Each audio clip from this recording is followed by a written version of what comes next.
হত্যা করা হয়েছে।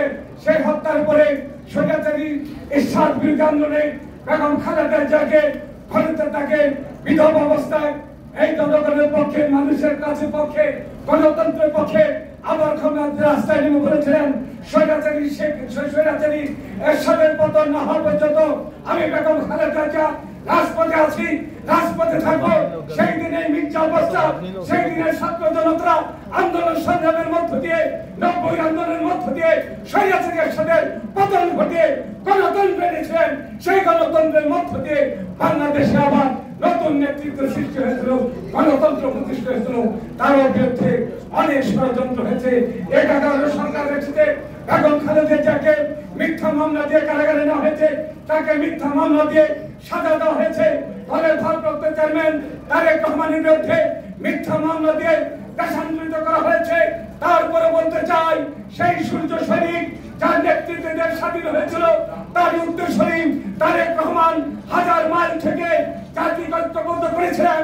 তার ঐক্যবদ্ধতার মধ্য দিয়ে আন্দোলন সংগ্রামের সর্বশেষ ছাত্র জনতা ঐক্যবদ্ধ ভাবে এই স্বৈরাচারী শেখ হাসিনার বিরুদ্ধে দুর্বার আন্দোলন করার পরে অনেক নেতা কর্মী নিহত হয়েছেন।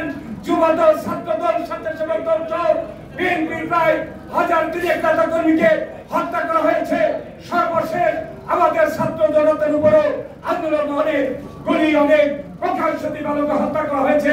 সেই হত্যার মধ্য দিয়ে তারেক রহমানের নেতৃত্বে জাতি যেমন ঐক্যবদ্ধ ছিল, সর্বশেষ ছাত্র জনতার মধ্যে তারেক রহমান ঘোষণা দিয়েছেন এটাই হবে চূড়ান্ত আন্দোলন। এই আন্দোলনের মধ্য দিয়ে স্বৈরাচারী হাসিনাকে আন্দোলন উৎখাত করতে হবে। বন্ধুরা আমার, শুধু উৎখাত নয়, এই শেখ হাসিনা তৎকালীন সময় তারেক রহমানের ধারাবাহিক নেতৃত্বের কারণে পালিয়ে যেতে বাধ্য হয়েছে। আজকে আমাদের বলতে হবে, ওই পালিয়ে যাওয়ার পরে গণতন্ত্র একটা উষালগ্ন অবস্থায় এসেছে। আমাদের আজকে যিনি দায়িত্বে আছেন, যিনি নেতৃত্ব দিচ্ছেন, আমাদের সে প্রফেসর ইউনূস, তার বিরুদ্ধে মিথ্যা মামলা দেওয়া হয়েছে। আমরা সেই প্রফেসর ইউনূসের বিরুদ্ধে মিথ্যা মামলার পক্ষে। এই মিথ্যা অবস্থা আমাদের যুবদল, ছাত্রদল, সমস্ত নেতৃবৃন্দ ঘৃণা জানিয়েছে।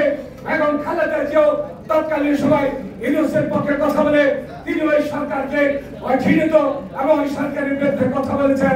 আজকে বলতে চাই, গণতন্ত্র বনাম সংস্কার, আমরা এই সরকারকে বলতে চাই, ইউনূস সরকারকে বলতে চাই, অনেক ষড়যন্ত্র করা হচ্ছে। আমরা নির্বাচন চাই, এ কারণে নয়, আমরা নির্বাচন চাই যত দ্রুত নির্বাচন দিতে পারেন।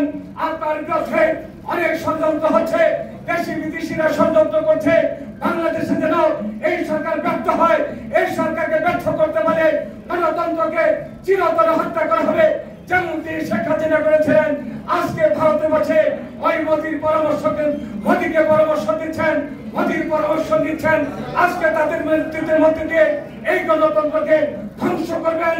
তাই আমি ইউনূসকে বলতে চাই, আপনি একজন সজ্জন ব্যক্তি, দ্রুত জনগণের ক্ষমতা জনগণের হাতে ফিরিয়ে দিন। যে কারণে এত রক্ত, এত গুম হয়েছে, তাই আমরা গণতন্ত্রের প্রতি হতে চাই। আমি সে কারণেই বলতে চাই, সমস্ত রকম ষড়যন্ত্রকে হাতে ভেঙে দিয়ে নির্বাচন দিয়ে গণতান্ত্রিক রাষ্ট্র ব্যবস্থা কায়েম করেন। আপনাদের সবাইকে ধন্যবাদ। আসসালামু আলাইকুম।